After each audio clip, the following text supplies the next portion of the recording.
கடைசி வேலை நாள். நீண்ட வருட பணி அனுபவத்திற்குப் பிறகு ஓய்வு. பலருக்கும் இது ஒரு நிறைவான தருணம். ஆனால் ஒரு கேள்வி எழும். இவ்வளவு காலம் ஓடிய வாழ்க்கைக்குப் பிறகு இனி என்ன? பணி ஓய்வு என்பது முடிவல்ல. அது புதியதோர் அத்தியாயத்தின் ஆரம்பம். உங்கள் அனுபவமும் அறிவும் இன்னும் தேவைப்படும் பல துறைகள் உள்ளன. நீங்கள் ஒரு ஆலோசகராக மாறலாம். அல்லது பகுதி நேரப் பணிகளில் ஈடுபடலாம். சிறு தொழில் தொடங்குவது. புதிய தொழில் முனைவோராக மாறுவது. உங்கள் நீண்ட நாள் கனவுகளை நனவாக்க இதுவே சரியான தருணம். உங்கள் ஆர்வத்தை ஒரு புதிய வணிகமாக மாற்றலாம். சமூகத்திற்கு ஏதாவது செய்ய வேண்டும் என்ற எண்ணம் இருக்கிறதா?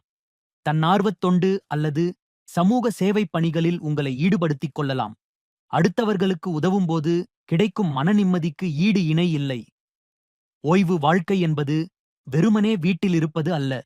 அது உங்கள் திறமைகளை, அறிவை, அனுபவத்தை இன்னும் பல வழிகளில் பயன்படுத்த ஒரு பொன்னான வாய்ப்பு. இதுதான் உங்கள் இரண்டாவது இன்னிங்ஸ். அதை முழுமையாக வாழத் தயாராகுங்கள்.